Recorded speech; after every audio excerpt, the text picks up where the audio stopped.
A partir de hoje, todas as semanas, a gente tem um dia dedicado, um momento dedicado mulheres ao nosso projeto Gerar. O que é esse projeto? A gente sabe o quanto que é importante quando se fala em como gerar uma vida, mas como será que isso acontece de fato? Como será que a mulher passa por essas transformações? Como que o bebê também, desde a concepção, vai se formando? E o que a gente pode fazer para controlar um pouco as nossas emoções, a nossa ansiedade e a gente ter ali a nossa parte sendo feita do jeito certo? Isso a gente só consegue através do conhecimento. E hoje, o Dr. Cláudio Basbaum está com a gente, ele que é ginecologista. Mais uma vez, bem-vindo, Dr. Cláudio.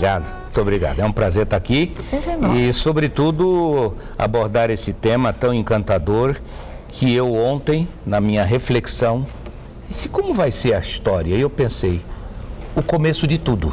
É verdade. E é o começo de tudo, da nossa vida, mas da nossa existência, da nossa sociedade como um todo. Então, é o começo de tudo que nós vamos falar. E esse começo de tudo vem justamente no momento importante que a gente vê o quanto que as mulheres deixam para mais tarde essa realização do desejo de se tornarem mães. E aí acho que essa ansiedade, essa angústia complica bastante também o sucesso, muitas vezes, dessa gravidez, né, doutor Cláudio? O fator emocional, embora se supervalorize, ela não engravida porque está muito ansiosa, tem algum fundamento. Por quê? Porque todo o comando da reprodução, ele provém dos centros cerebrais superiores. Hipotálamo, hipófise, que são aqueles que estimulam as glândulas, ovários, tireoide, enfim, tudo que está envolvido na reprodução.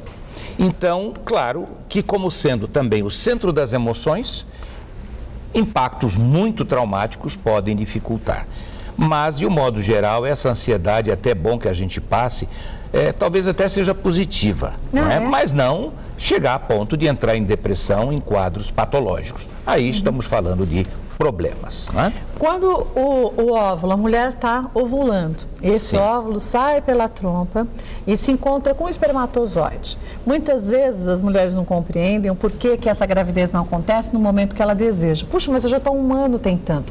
Não é tão simples assim você ter o encontro do óvulo pronto para a fecundação junto com o espermatozoide, não é? Não, é uma viagem extraordinária. É uma viagem extraordinária, porque o começo de tudo, como eu chamei, é produto da fusão dessas duas células. O espermatozoide, um óvulo, que depois vão se transformar numa célula única e que se reproduzem em trilhões de células, em cerca de 350 tipos diferenciados de alta complexidade, formando o corpo em todas as suas estruturas, o cérebro com sua complexidade. Então, começa por aí. Mas até que isto aconteça, precisam duas coisas funcionando. Ovário produzindo o óvulo e o espermatozoide sendo produzido no testículo masculino. Eu gostaria de levantar este esquema. Vamos ver. Se pudermos mostrar este esquema. Isto aqui é um ovário e aqui está a trompa. Eu poderia mostrar aqui o útero, as trompas e os ovários de cada lado. Então vamos pegar este ovarinho aqui do canto e vamos projetar aqui. Está visto aqui. Então, olhe, a mulher nasce com uma carga de óvulos muito grande. É a reserva dos seus óvulos. A mulher quando nasce, já nasce com o seu número de óvulos imenso, que milhões. Não se multiplica depois disso, não. Ela tem uma cestinha de ovos que ela nasce talvez com 2 milhões, 3 milhões de óvulos, ovocitos primários, estão dentro do lar. Quando ela vai chegando na adolescência, ela já tem cerca de só 400 mil. O resto vai se perdendo. Vai se perdendo, vão murchando. E a cada mês ela perde um volume enorme, cerca de 1000 ovocitos vão se perdendo progressivamente. Então o que vai acontecendo? Vamos pegar um óvulo, um ovocito, ele vem, ele cresce, ele vai se desenvolvendo, ele vai se transformando, isso todo mês. Começa o ciclo, vem vindo,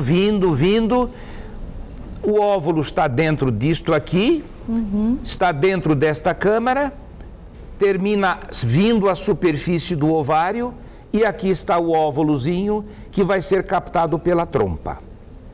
É como há um beijo da trompa sobre o ovário. Então ele capta o óvulo e este ovocito, esse óvulo que não é ovo, ele vai ser empurrado por uma espécie de cílios em movimento contrátil da trompa e ele vai vindo para cá.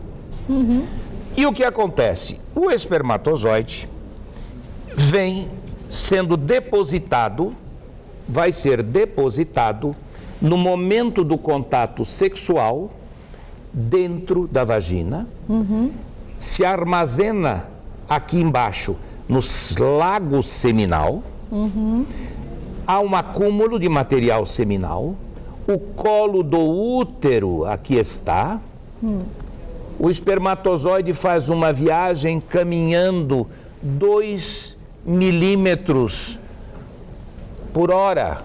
Olha a velocidade. 2 milímetros por hora. Coitadinho, o bichinho é lento mesmo, né? Perdão, por minuto. É por minuto. Ah, bom, porque ele vai andar 10, desculpa, ele vai andar 10 centímetros, que é até chegar lá dentro. Ele viaja o colo, o canal, viaja dentro do útero e vai chegar lá por dentro, na boquinha da trompa por dentro. Por isso que só os mais fortes chegam, porque o resto vão morrendo pelo caminho. Vai morrendo, e milhares, a produção é imensa. 1 ml, olha, o material seminal caberia numa colherinha de café, em volume normal. E tem 100 milhões Nossa Senhora. por milímetro cúbico. Então, 100 milhões, às vezes você tem 3, 4, 5, você vai ter então um volume de 500 milhões de espermatozoides para cortejar um óvulo que fica esperando na trompa. Mas aí o espermatozoide chega na trompa, na portinha da trompa, vamos chamar assim. Sim, dentro do útero. E encontra o óvulo. Não. Ele vai viajar também por dentro da trompa e nesse terço, nessa porção da trompa aqui mais dilatada, eles se encontram. Aqui é o acasalamento, é a fecundação. Quando há o encontro e forma-se o zigoto, ou seja, o espermatozoide encontra o óvulo e forma essa estrutura que vira ovo.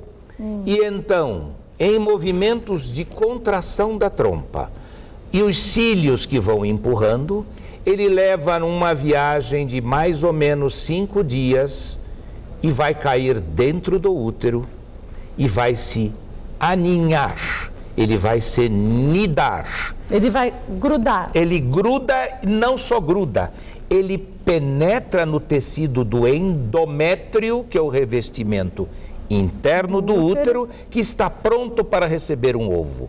É um solo fértil nas mulheres nas quais o equilíbrio hormonal está bem feito. Então, este ovo cai ali, eu digo que é como se fosse uma gota quente numa cera de vela. Ele quase que ele penetra erosando e às vezes, é bom que muitas mulheres saibam, no momento que ele está se plantando, dá até pequena perda de sangue. É normal, uma pequena gotejamento. O tecido sofreu a agressão positiva onde ele vai se plantar.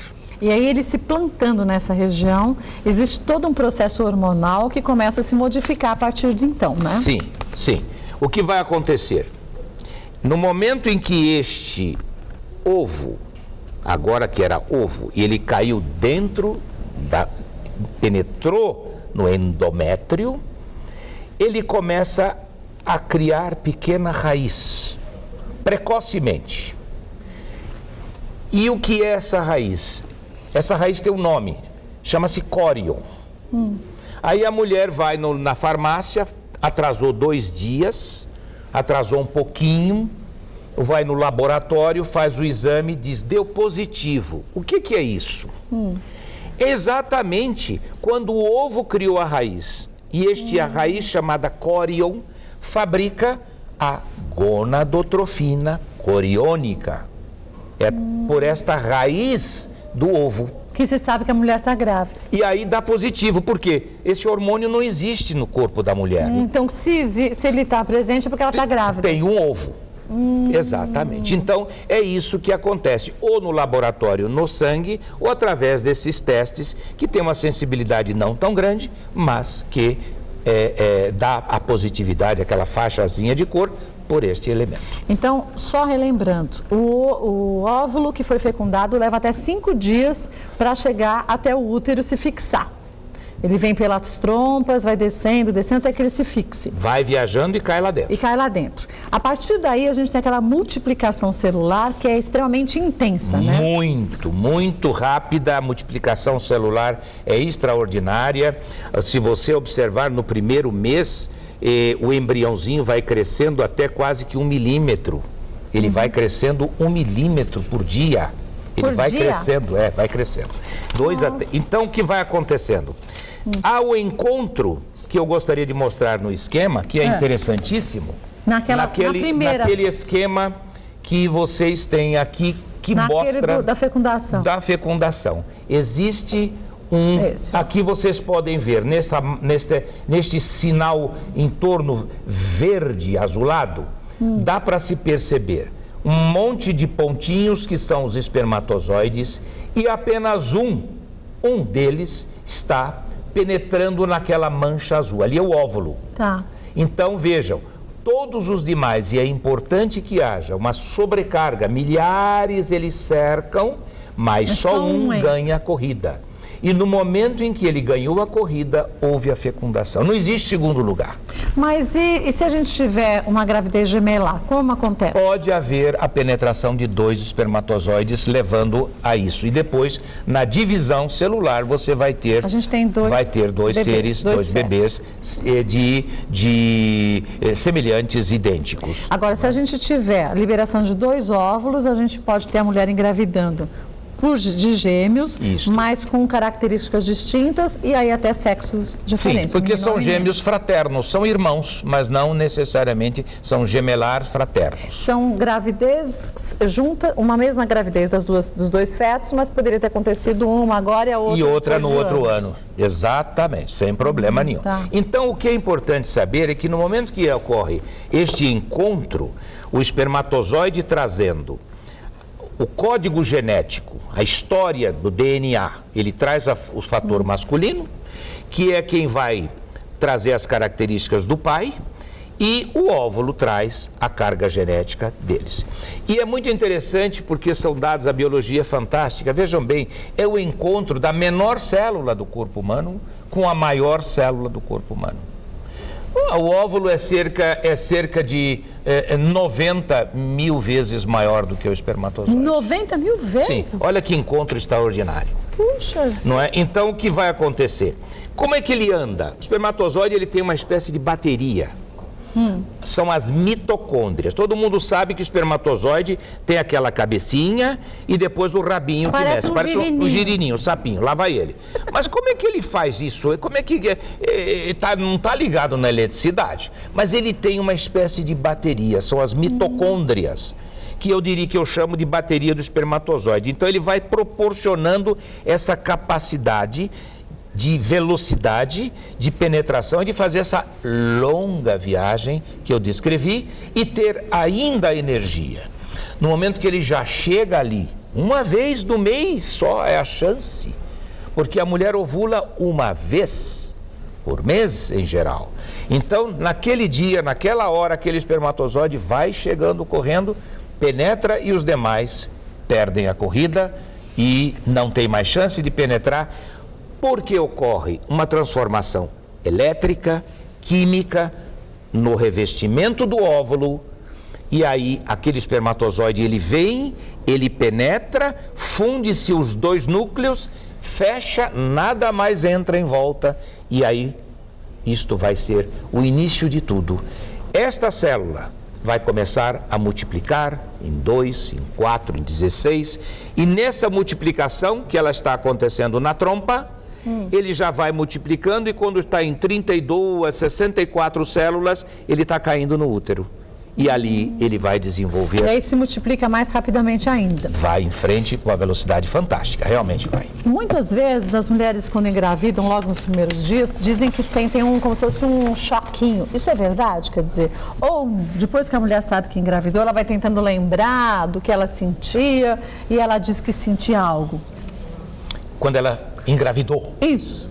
Quando a gente tem esse óvulo sendo, que o professor disse que umas gotinhas de sangue podem aparecer. Pode. A mulher pode sentir um certo incômodo? Uma leve dor? Olha, a mulher pode sentir tudo, viu, Kátia? Eu acho que a mulher, olha, eu lido com mulher há 50 anos. Você entende bem, né? Muito, a categoria. Então são 50 anos. Como médico, 48, mais 2 anos interno dentro de uma maternidade. A gente vê de tudo. Como bebê, como uma criança em casa é capaz de dizer, cadê o neném? Vai ser o primeiro diagnóstico da gravidez, segundo a gravidez da mãe, é a criança que termina farejando. Então, eu digo que é possível que a mulher tenha isso, mas eu não posso dar este elemento como um sintoma ou um sinal de que isto está acontecendo. Não. Bom, volto já para a gente continuar a nossa conversa, lembrando a você de casa que toda terça-feira a gente tem o nosso projeto Gerar. Hoje estamos falando sobre o primeiro mês da fecundação até completar os 30 dias e na próxima terça-feira a gente vai falar do segundo mês e das atividades físicas, se são importantes ou não nessa fase. Olha, vamos voltar ao nosso bate-papo com o Dr. Cláudio Basmal. Estamos falando hoje do nosso projeto Gerar, que é um projeto extremamente importante que visa esclarecer a você que está grávida, você que pretende engravidar, qual o momento que você deve começar a se dedicar. Eu acho que o momento que você deve começar a se dedicar para a gravidez é antes que a gravidez aconteça, né, doutor Cláudio? Sem dúvida. Preparar esse corpo para isso, Preparar o corpo, o espírito, os seus vínculos familiares, a relação com o marido, enfim. Eu digo que a criança não é filho da mãe, a criança é filho de uma estrutura de um casal. Né? Produto da relação de amor entre um homem e uma mulher em princípio.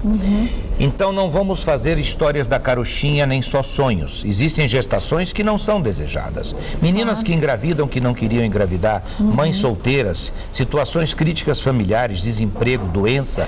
Então vamos falar do ideal. O ideal é só festa. Então é o casal, é a estrutura da família e sobretudo para que toda a mágica aconteça, é preciso que haja a assistência pré-natal.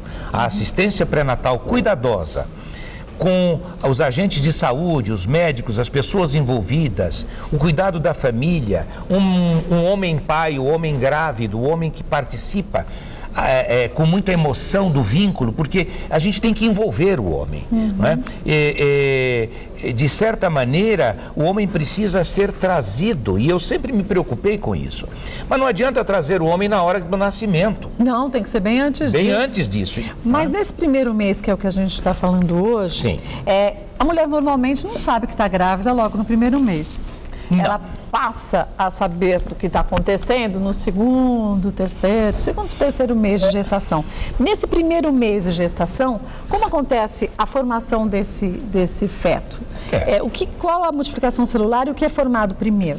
Então, o que vai se formar no momento que houve a fusão entre os dois, o óvulo e espermatozoide, eles começam a se multiplicar e esquematicamente nós podemos apresentar, existe um gráfico que tem um embriãozinho primitivo, que eu gostaria que... É o segundo desenho, gente. Segundo desenho, onde nós vamos ver aí o útero desenhado ali no perfil, rosado, e aqui é o início do concepto, vamos chamar aqui, está começando. Aí é uma coisa primária. Dá para imaginar que esta bolinha, esta bola de células que está ali vermelha, né? E ali dentro, aquela bolinha lá dentro com uma divisão no meio, aquilo ali é o início, aquilo é um embriãozinho, aquele septo, aquilo que está dividindo aquela capsulinha no meio, vai ser uma pessoa. Mas a primeira parte do corpo que é formada nesse primeiro mês, sim, qual seria?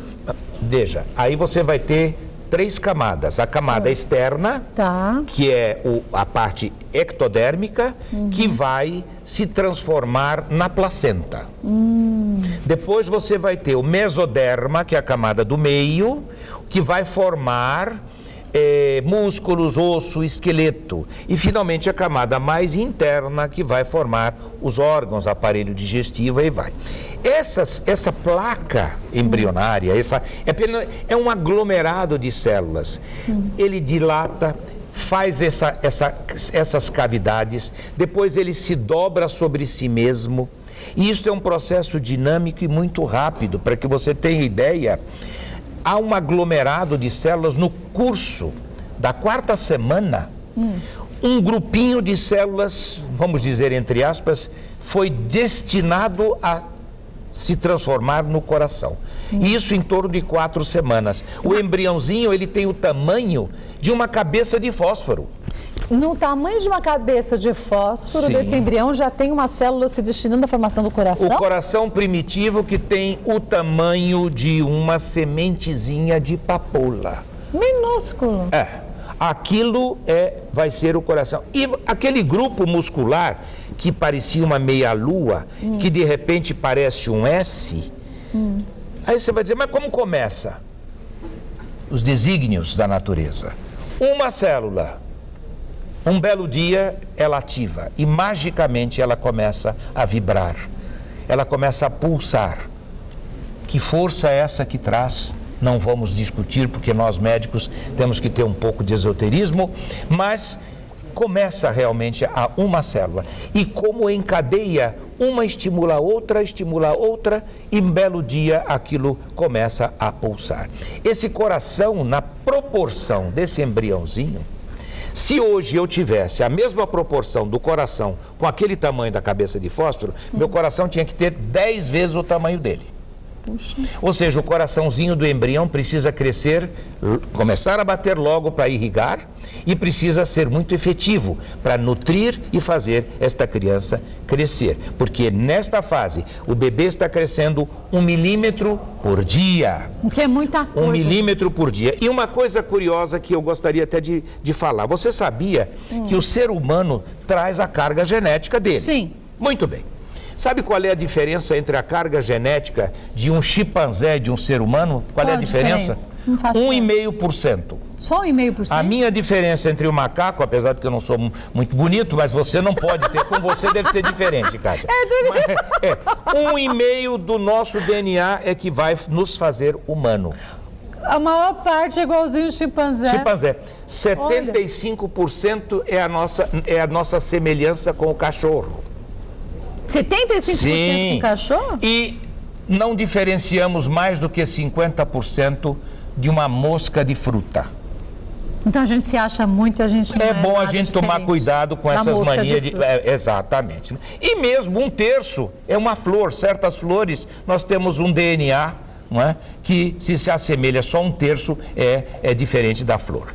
Então é importante que a gente entenda que neste crescimento, que na 4ª semana o crescimento é rápido, é ágil, e aqui dentro deste útero, que fica aqui dentro desta pelve, isto é um osso real, isso foi de um esqueletinho, era uma moça, uma menina, eu tenho isso há 50 anos, né? Já imagina como já estaria hoje velhinha.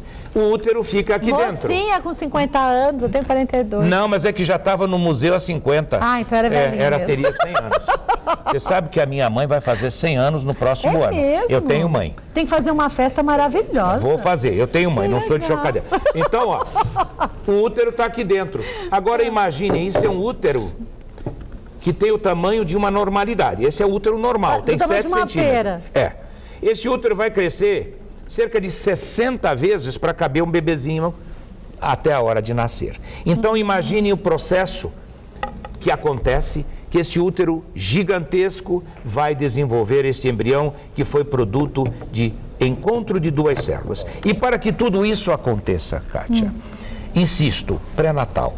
Isso é importantíssimo. Fundamental para que a gente minimize a mortalidade fetal, para que minimize a mortalidade materna e que possamos ter uma geração saudável de crianças. O pré-natal é tudo. Só consegue ter uma geração saudável se a gente tem um pré-natal, neste caso, que a gente está falando de gestação, e se a gente tem uma nutrição adequada, né? E a gente, que é fundamental. Muito. E a gente fez uma matéria justamente sobre esse assunto, na nutrição, nessa fase importante desse momento da criação de um novo ser. Vamos ver? pra você que vai chegar. É pra você. Eu vivo. Hoje no quadro Gerar, nós vamos montar um plano alimentar que auxilia a gestante a ter uma boa nutrição, controlando o peso e garantindo que ela consuma todos os nutrientes necessários para a boa evolução do feto. Para isso, nós viemos até o Mercadão Municipal, porque eu estou acompanhado da Andressa, que está grávida de 12 semanas, comemorando essa gravidez, e da Karina, que é nutricionista, especialista nessa área gestacional. Para isso, nós vamos bater pé aqui no Mercadão. Vocês topam? Vamos lá. Vamos lá?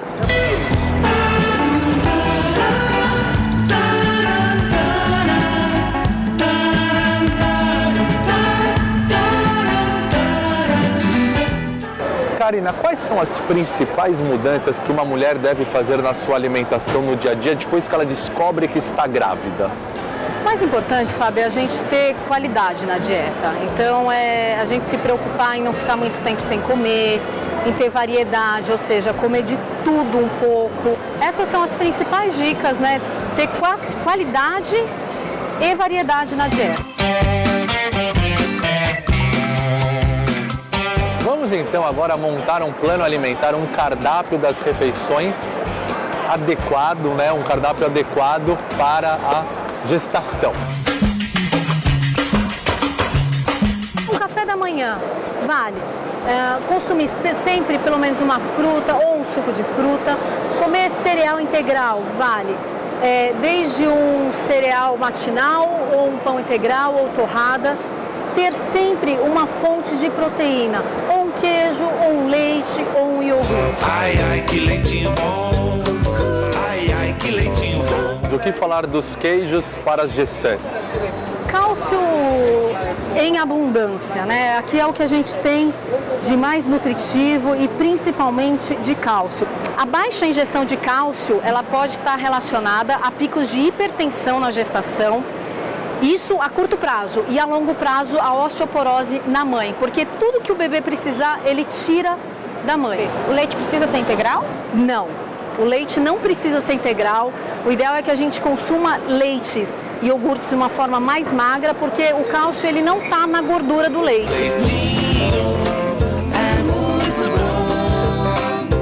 No meio da manhã, se essa pessoa ela fica muito tempo até chegar a refeição do almoço, vale a pena fazer uma refeição. Aí a gente pode colocar frutas e até algumas sementes oleaginosas. O que falar das frutas, né? As frutas são riquíssimas em vitaminas, em fibras, em minerais, em água. Elas auxiliam muito a absorção de ferro, principalmente frutas ricas em vitamina C.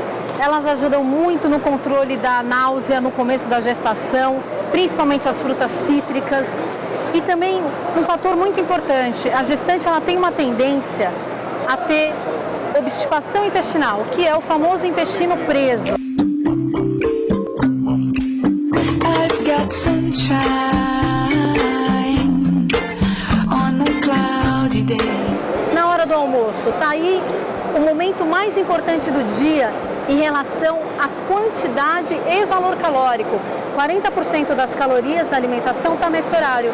Então vale salada crua com folhas e legumes, verdura cozida, arroz integral ou uma batata ou um purê, uma massa, feijão ou lentilha ou ervilha ou grão de bico e também uma fonte de proteína animal.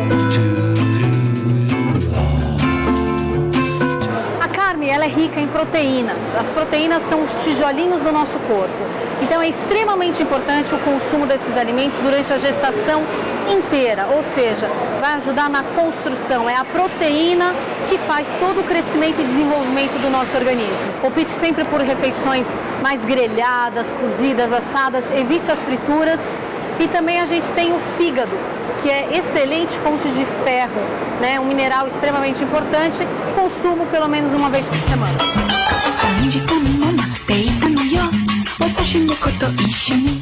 A variedade de peixes é enorme. Esse é um alimento importante durante a gestação? Extremamente importante, Fábio. Os peixes eles carregam ácidos graxos essenciais do tipo ômega 3. O que é importante a gente saber é que alguns peixes eles têm muita contaminação de mercúrio, um metal pesado, que é prejudicial para o desenvolvimento neurológico do bebê, do sistema nervoso. Então, existem 2 peixes livres com uma menor quantidade de mercúrio, mas que podem ser consumidos sem preocupação, que é o salmão e a anchova. São 2 peixes mais indicados na gestação. A sardinha também é muito bem indicada, porque também a sardinha ela é muito rica em cálcio, mineral extremamente importante.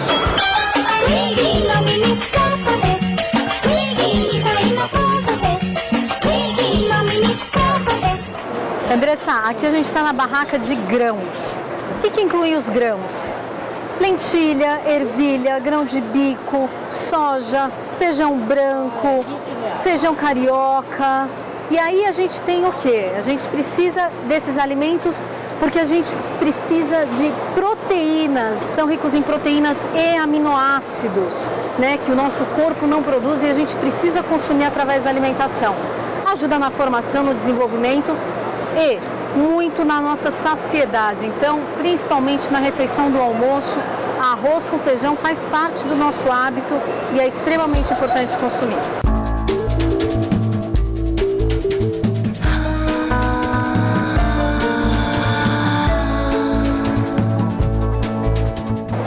À tarde, como eu disse com a Andressa, a gente precisa de uma refeição bem completinha para conseguir controlar a fome no jantar.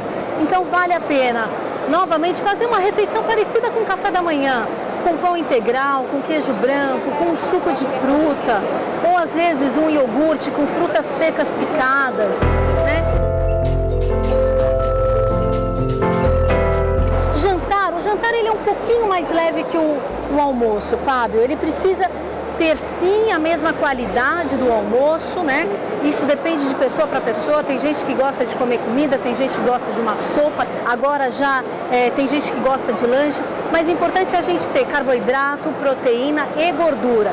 Porém, as gorduras, lembrando, sempre umas gorduras mais leves, ou seja, mais saudáveis. Andressa, comecinho da gestação é importante a gente consumir ácido fólico, né? Ácido fólico, a gente tem comprovações de diversas pesquisas que previnem deficiências do tubo neural e a espinha bífida, né? Então é importante a gente consumir alimentos ricos em ácido fólico, como brócolis e o aspargo, por exemplo, né? Assim como feijão, lentilha, a couve de Bruxelas. Então a gente precisa consumir esses alimentos. Além do consumo desses alimentos, a gente também ainda precisa de um suplemento, né? Então é importante o consumo de um suplemento de ácido fólico antes de engravidar e nos 3 primeiros meses. Eu tenho algumas dúvidas, na verdade, assim, com os alimentos preparados. Comida de saquinho, porque assim, a gente corre, por mais que a gente saiba, eu sei que o ideal é comer comida natural, comida preparada na hora, mas nem sempre dá tempo. Aquela porção pronta, é legal comer? Comida pronta, em saquinhos, com condimentos? Esses alimentos a gente minimiza ao máximo na vida muitos nutrientes. O ideal é minimizar, ou seja, evitar sempre que possível. Fast food, alimentos de saquinho, é sempre ir para o alimento preparado, de preferência alimentos frescos, né, mais saudáveis.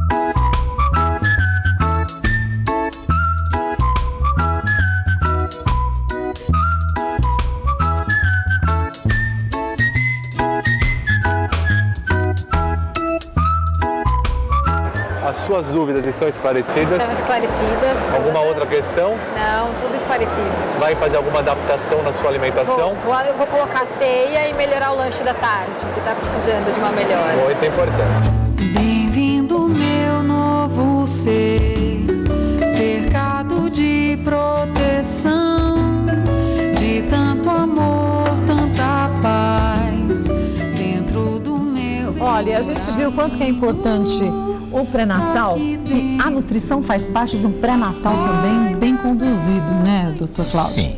A orientação toda parte, primeiro do ginecologista, para até encaminhar uma nutricionista, né?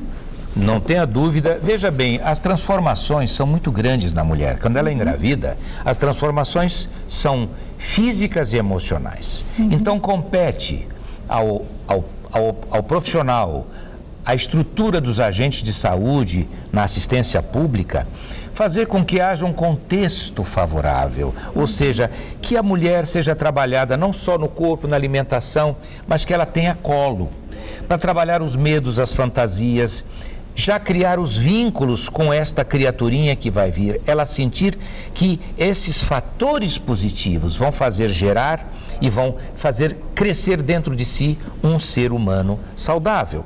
E para nós, médicos, temos que estar atentos à escuta, à acolhida, o diálogo franco, não ter nenhuma discriminação, nenhum preconceito, temos que ser cúmplices para atender a gestante em todas as suas ansiedades, ouvindo a história de cada pessoa. Cada pessoa é singular, é única. Mesmo numa segunda gravidez, ela está em outro momento, é uma outra pessoa que está nascendo, que está sendo gerada. Então, é importante que para nós, obstetras, fortaleçamos esta mulher para que ela alcance o momento do nascimento de uma forma tranquila e serena. Isso nós vamos ter oportunidade, e também estimulando a participação do pai nessa sequência do projeto Gerar, podermos desenvolver esse lado de esclarecimento, de fazer a humanização, mas no bom sentido, porque eu vejo muitas vezes que os animais lambem mais a sua barriga e a sua cria do que o ser humano, nessa mania às vezes excessiva de tecnologia. A gente terá a oportunidade realmente de discutir esses aspectos, né? E que são tão importantes para criarmos esse laço, não só da mãe com o bebê, mas da mãe e do pai com esse bebê. Porque tem gente que acha que o pai só se sente pai depois do nascimento. Mas será que a mãe sabe, a mulher sabe como colocar esse homem dentro do contexto da gravidez, ou exclui ele mais do que nunca, né? Pelo amor de Deus, vamos fazer isso, e com isso vamos, de fato, poder reduzir os índices de mortalidade fetal, materna, e deixando nascer uma geração mais saudável. Olha, hoje foi o nosso primeiro episódio, vamos chamar assim, do nosso Projeto Gerar. Terça que vem a gente vai falar sobre o segundo mês de gestação, quais as mudanças na mulher e quais as mudanças também no feto. E vamos falar também sobre a atividade física. O Dr. Cláudio Basbon vai estar com a gente próxima semana. Obrigada mais uma vez. Ao contrário, muito obrigado semana, mesmo, viu? foi muito bom. Obrigado, que agradeço. Um beijo na sua mãe, viu? Obrigado.